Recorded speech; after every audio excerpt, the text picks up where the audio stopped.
getting from my mother what most kids get from their mothers: the stability and warmth and reliability and support.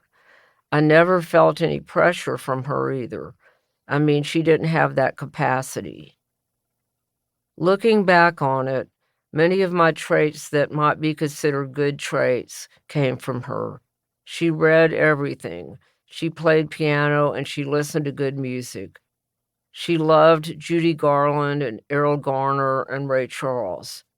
She also introduced me to Joan Baez and Leonard Cohen. As I grew older and more aware of her mental illness, I began to compare her situation to that of Sylvia Plath and in many ways to Anne Sexton. Both Plath and Sexton committed suicide.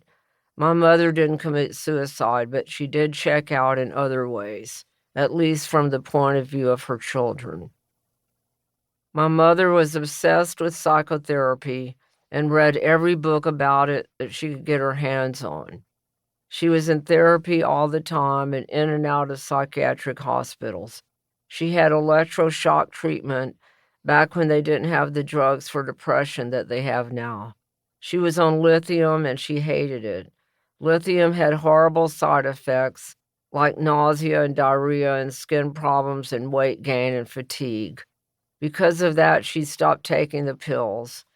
Then she would act out in a very hostile manner, and my father would say, "Oh, she's not taking her medication."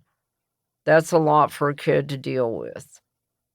Early in my life, everything involving my mother revolved around hospitals and therapists and drugs.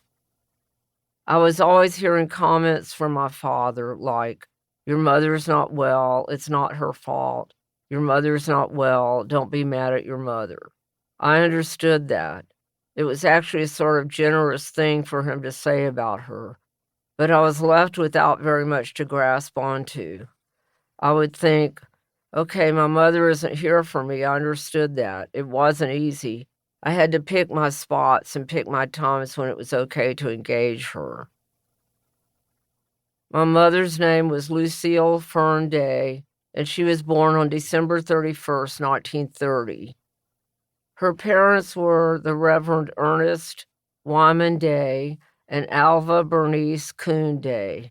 She went by Lucy. Her father was a Methodist minister, so conservative you'd think he might have been Baptist. He was a hellfire and brimstone type of evangelical preacher. The Methodist Church moved him from town to town in Louisiana every 2 or 3 years.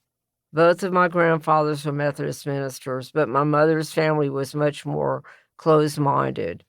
She had 4 brothers, 3 older and 1 younger.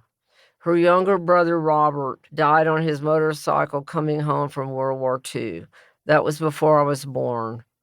I always heard from my mother that he was the sensitive one in the family.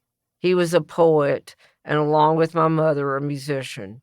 My little brother Robert was named after him. Mom studied music but didn't pursue a career in it.